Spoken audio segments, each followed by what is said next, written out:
Imagine this. You're scrolling through videos, about to skip, when a question pulls you in. What would you do if the only person you were waiting for walked in carrying the one thing you needed most? Stay with me till the end, because this story will not only touch your heart but also remind you of the power of hope, love, and second chances. And hey, if you find yourself moved, don't forget to like this video and subscribe so more people can find stories just like this one. Michael was a single dad. He worked nights as a janitor at a local community center, pushing mops, cleaning up messes others didn't even notice, and scraping together every dollar he could to raise his 2-year-old daughter, Emma. Life had dealt him more than his fair share of blows. His wife had left just after Emma was born, saying she couldn't handle the weight of responsibility. Since then, Michael carried it all. Every bill, every sleepless night, every tiny hand reaching for him in the dark. And though he was exhausted, he never once let Emma feel unloved. But he knew he couldn't do it all.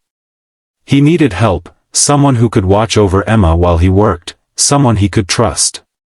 He had put out an ad for a nanny, though deep down he wasn't sure if anyone would ever apply. Who wanted to care for a janitor's child? Still, he waited, with hope. One evening, after finishing his shift early, he sat in his small, worn-down apartment.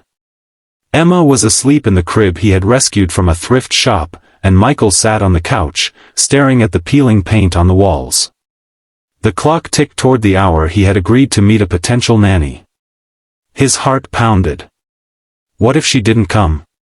What if no one ever came? He couldn't afford fancy agencies, couldn't promise big wages, just honesty, kindness, and what little he could pay. And then it happened. A soft knock on the door. Michael opened it, and for a moment, he froze. There, in the hallway, stood a woman. Tired but determined, carrying a wooden crib balanced awkwardly over her shoulder, as if it were a suitcase. Behind her, a little boy peeked out shyly from her side. Her name was Sarah. She looked at him with eyes that carried both sorrow and strength. "I saw your ad," she said softly. I don't have much, but I know how to love a child.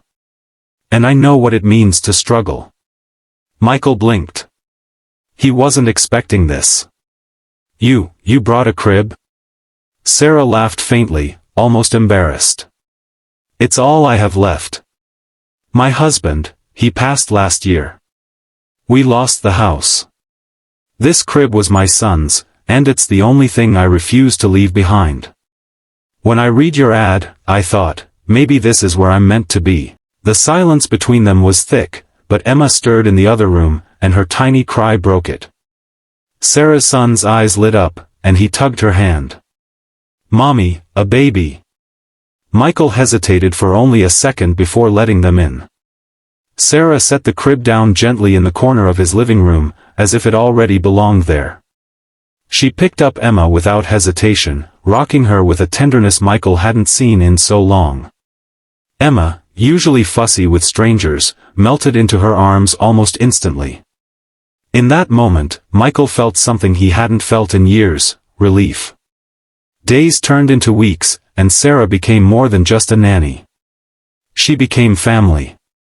She would cook small, simple meals, play with Emma, and share stories of her late husband's kindness, weaving light into the dim corners of Michael's apartment. In return, Michael fixed small things around her borrowed room, tightening screws on the crib, patching up broken chair legs, making her feel at home. But life wasn't without challenges. Money was still tight.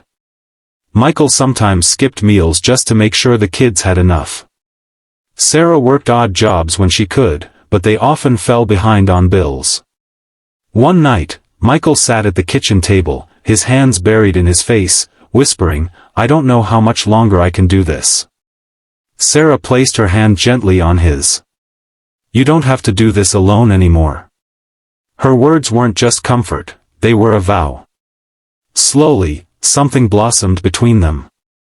Not the fast, fiery kind of romance, but something steadier, like roots growing beneath the soil. Every shared laugh, every quiet evening watching their children play, every tired smile after a long day built something unshakable. The turning point came when Michael was called into the community center office.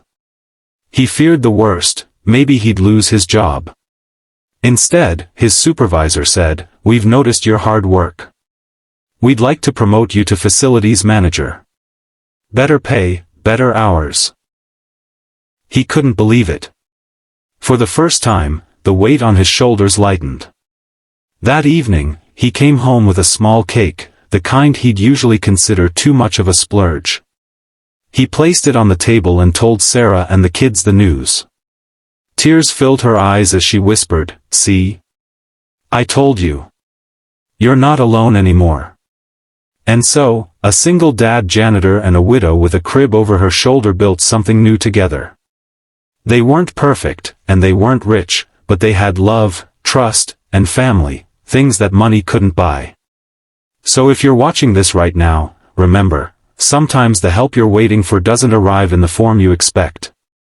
Sometimes, it walks in carrying a crib, holding a child's hand,